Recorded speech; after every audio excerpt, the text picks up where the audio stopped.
Olá, a partir de agora você é nosso convidado a acompanhar uma conversa com o senador Armando Monteiro.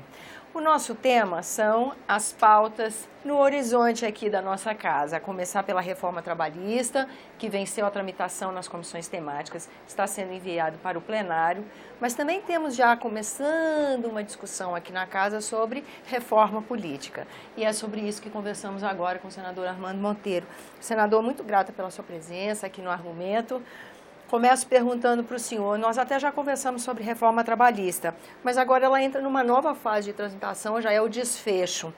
Houve na CCJ o acréscimo de pontos que foram negociados, então pergunto para o senhor um balanço dessa matéria que chega aqui ao plenário. Olha, primeiro o reconhecimento de que trata-se de uma matéria muito polêmica pela sua própria natureza, não é? Que envolve um debate às vezes muito, eu diria que muito emocionalizado sobre o tema.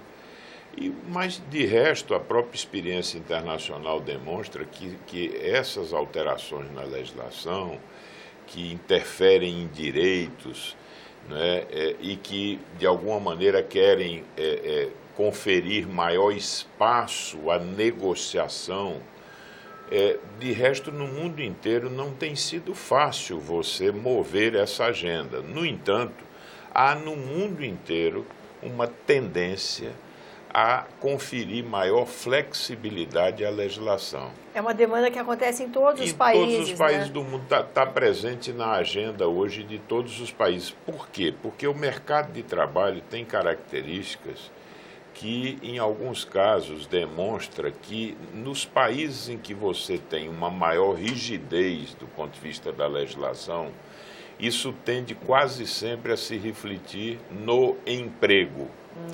E aí, os países que têm uma legislação mais flexível, normalmente apresentam taxas de desemprego menores. Exemplo, quando você compara os Estados Unidos com a Europa, você verifica que há dois sistemas, basicamente. No caso dos Estados Unidos, é um modelo mais negocial.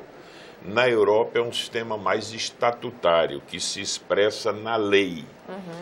O que é que se verifica? É que a lei não acompanha, porque a lei se cristaliza, ela não acompanha a dinâmica do mercado de trabalho, que está sendo fortemente impactada pelas novas tecnologias, pelo advento de novas modalidades de contratação, pela mudança da natureza do trabalho.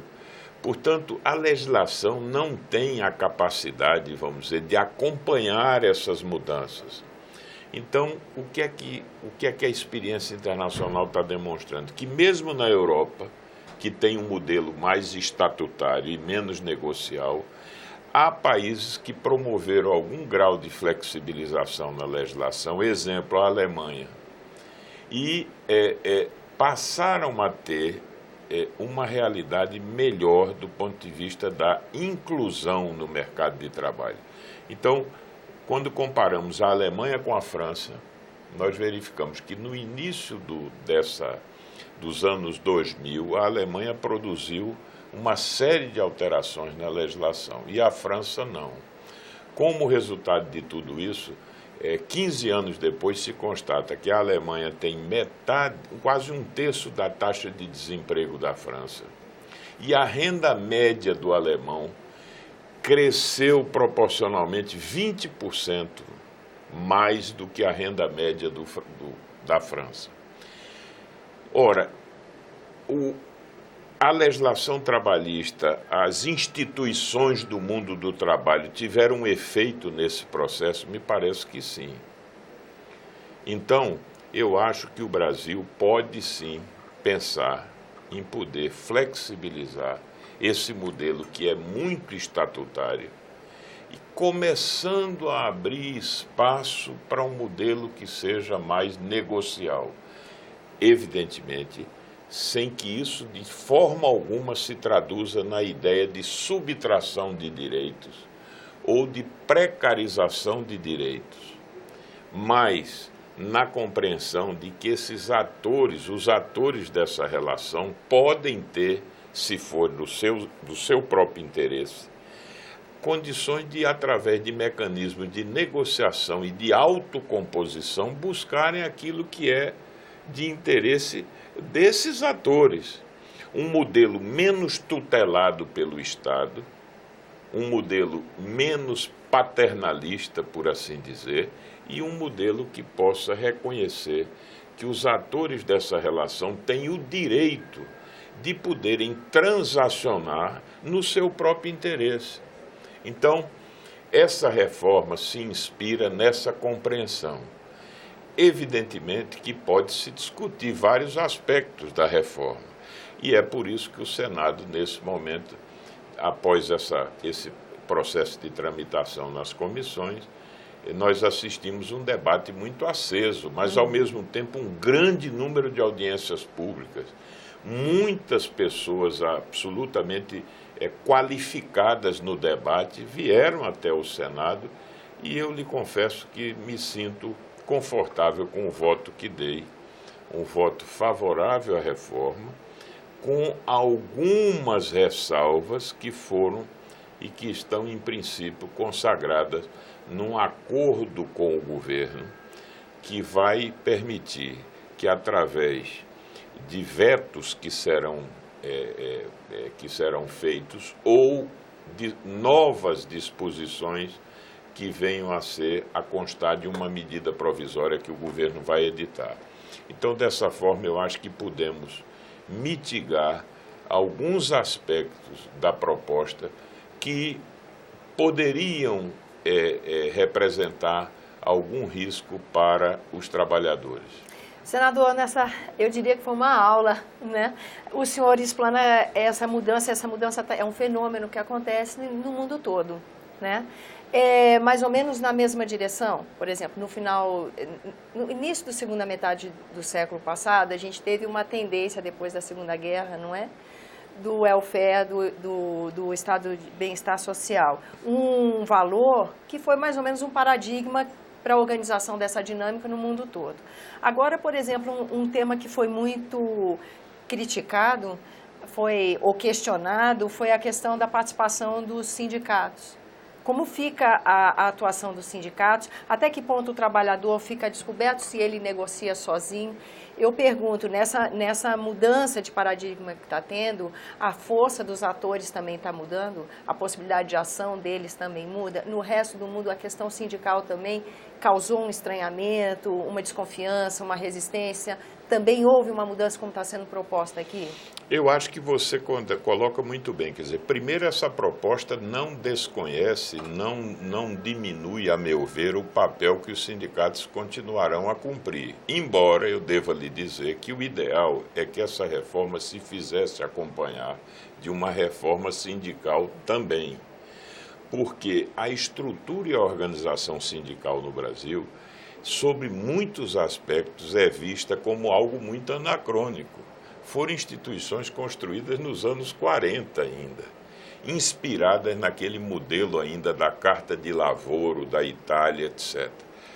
O Brasil consagra o princípio da unicidade sindical rígida, que é algo que o mundo também já não faz. O que é que significa isso? Que há sindicatos que têm uma espécie de monopólio da representação numa certa área. Isso produz, às vezes, uma acomodação, sem deixar de falar na questão do financiamento que se dava por um imposto, por uma contribuição compulsória, que muitas vezes não se traduz numa contraprestação, no sentido de que o sindicato possa dar uma retribuição adequada a essa contribuição que o trabalhador oferece compulsoriamente ao sindicato. Então, veja, acho que também há um desafio do sistema sindical se modernizar para que melhor desempenhe as suas atribuições. E veja, na medida em que nós estamos defendendo um modelo mais negocial, isso significa que os sindicatos estão desafiados a cumprirem esse papel de forma mais efetiva, ou seja, eles precisam estar mais aptos, mais preparados para exercitarem esse modelo de negociação. Agora, o aspecto que você referiu de, por exemplo, fazer sempre via negociação coletiva ou acordos coletivos ou negociações individuais, que é algo que também se pode, por extensão, adotar, é evidente que é algo que nós precisamos ainda experimentar de forma mais efetiva. Mas o que eu coloco para você é o seguinte: às vezes você promove uma negociação setorial, mas naquele setor você encontra realidades muito díspares entre as empresas de um mesmo setor.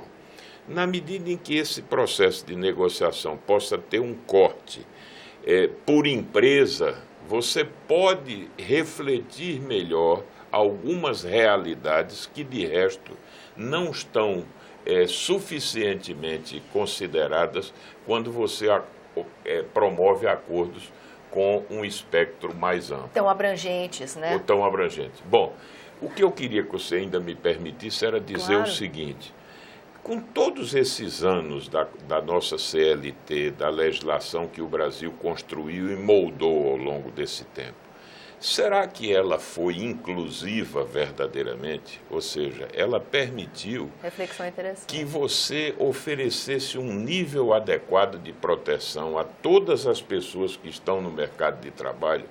Essa é a pergunta.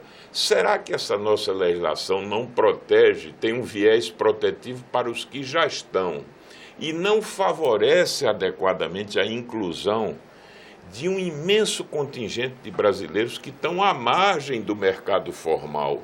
E que é um volume razoável, considerável, né? Muito razoável. Então, eu pergunto, será que não há um ponto de equilíbrio onde possamos não deixar de conferir esse grau de proteção aos que já estão no mercado, mas criar um modelo mais flexível que permita uma maior inclusão daqueles que não estão no mercado e que, portanto, estão aí sim verdadeiramente precarizados, porque estão na informalidade, sem carteira assinada e sem quaisquer direitos. Então, nós precisamos de uma legislação mais inclusiva. Nós precisamos estimular as pessoas a contratarem. Eu conheço a realidade do mundo empresarial e sei, especialmente, o pequeno empresário hoje tem medo de contratar. Por que ele tem medo de contratar? Porque há riscos que estão associados a essa decisão muito grandes. Você veja, por exemplo, que às vezes se promovem rescisões e há uma certa indústria reclamatória que, ao final, o pequeno empresário não sabe quanto vai pagar ao final. Então, nós precisamos criar um modelo que não estimule tanto a litigiosidade, o contencioso na esfera trabalhista e que não desestimule o pequeno a contratar, porque, do contrário, o que acontece é que você vai estimular mais a informalidade, a precarização nas relações. Com certeza. O senhor sabe que, infelizmente, o nosso tempo está esgotado, mas eu não queria... a conversa foi andando tão interessantemente para o lado da reforma trabalhista que eu vou abrir mão da reforma política para um segundo momento. Ficar para um outro programa. Já deixa aqui um compromisso, um convite. Quem sabe semana que vem? Muito bem. Talvez o assunto já comece a evoluir mais um pouquinho e a gente volta a conversar, senador. Muito obrigado. Eu agradeço a sua presença e agradeço a você que nos acompanha. Lembrando que esse é o programa Argumenta e que você é nosso convidado a fazer sugestões e críticas ao trabalho da TV Senado. E para isso é 0800 61 22 11, uma ligação gratuita. Eu lembro ainda que você pode rever esse e outros dos nossos programas usando o endereço eletrônico senado.leg.br/tv. Até a próxima.